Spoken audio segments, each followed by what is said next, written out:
Janine at Frankie, nagbabagang palaban sa spotlight. Kung bago ka lang sa channel na ito, huwag kalimutang mag-like, share, comment, and subscribe. At huwag kalimutang pindutin ang notification bell icon para maging updated ka sa bawat upload nating video. Kamakailan dumalo at sumuporta ang kapuso actress na si Janine Gutierrez sa isang rally sa UP Diliman laban sa controversial na anti-terror bill. Walang pakialam si Janine sa sasabihin ng ibang tao. Nanindigan siya sa kanyang paniniwala. Higit pa roon, hinikayat ng anak niya na Lotlot de Leon at Ramon Christopher ang publiko na manindigan rin. Kahit ano pa ang trabaho mo o kahit na iiba ang paniniwala mo sa nakakarami, una sa lahat, Pilipino ka. May karapatan ka at may responsibilidad ka. Stay informed, speak. Pahayag pa ni Janine.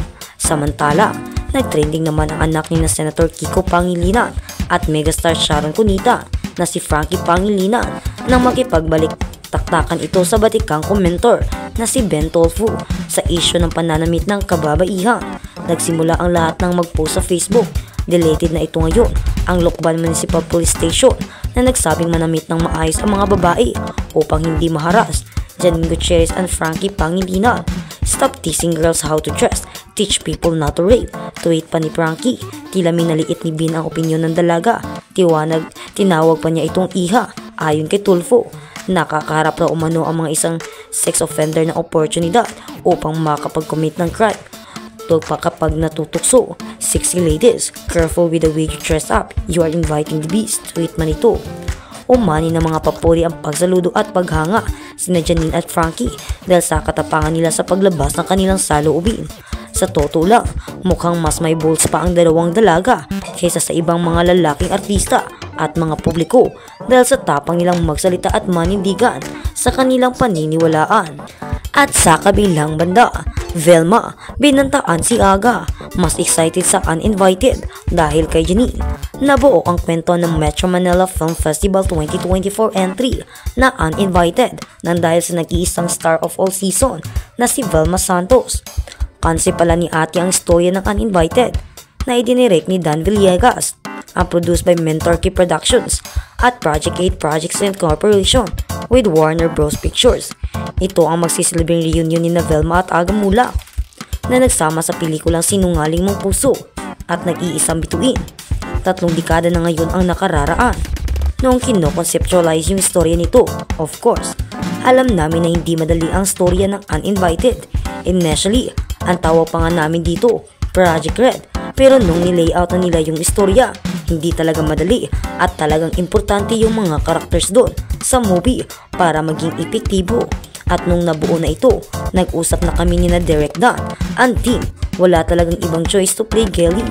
Talaga kung hindi right away ang isang unang pangalan na ibinagsak. Totoo ito ha, Aga Mulak. Pahayag pa ni Ate V sa naganap na bonggang media launch ng Uninvited sa Soler North, Quezon City nitong nagdaang Miyerkules. That's why, nung nadinig ko na tumawag sa akin si Aga, and then sinabi niya na V, totoo ba? Gawin nating pelikula ito. Totoo ba? Gagawa tayo ng pelikula. Tapos sabi ko, oo Aga, tanggapin mo.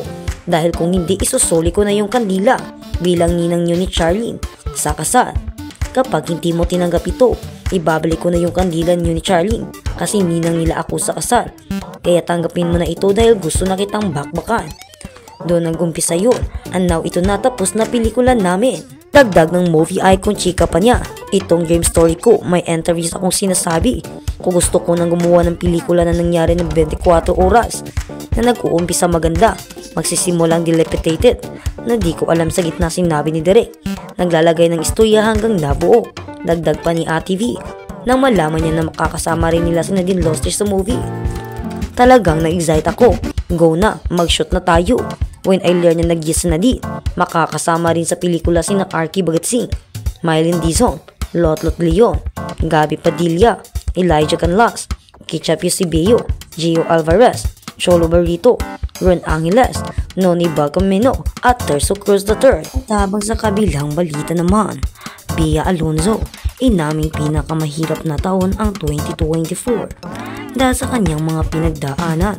Ngayong 2024, isang bagay raw na natutunan ni Bea ay matutong maging open sa mga sorpresa na pwedeng dumating.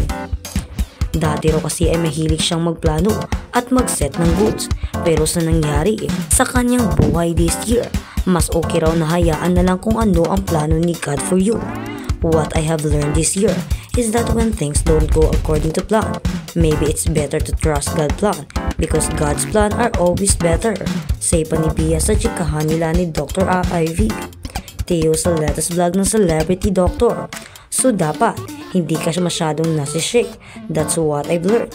Dagdag pa niya. Matatanda ang nag-break si Bea Alonzo at ang kanyang ex-fiancé na si Dominic Roque this year at nakancel ang kanilang pinaplanong kasal nitong taong iding ito. Say pa ng actress, you know sometimes life in the universe can surprise you and you always have to be open to God's surprises. Naniniwala rin daw siya sa bad times man o good times ay lumilipas din lahat. Naniniwala ako doon sa quote na, this too shall pass, so everything passes, everything's fleeting, maybe good times or bad times, everything will just pass. And when I look back, you know parang yung mga unexpected things, yung pinakamasayang part ng buhay ko. So you know, it's nice to plan and set goals of course, you do what are directions that you can follow. Kung ano yung gusto mong output ng buhay mo, at least yung resulta ng lahat ng hard work mo. But then, you know you should always be open to surprises and be spontaneous and just live your life. Pahayag pa ng actress. Nagkomento naman si Dr. Ivy na hindi madali ang pinagdaanan ni Bea this year at aminado actress na my God, this must be the hardest year of my life, ani pa ni Bea.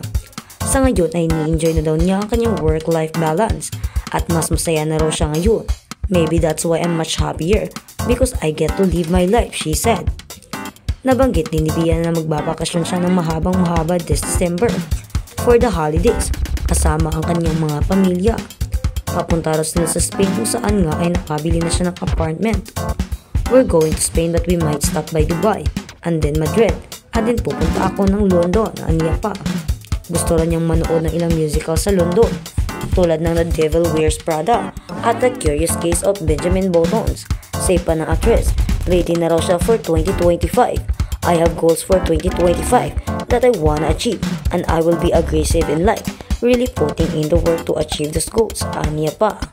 Julia Barreto sa kalendaryo.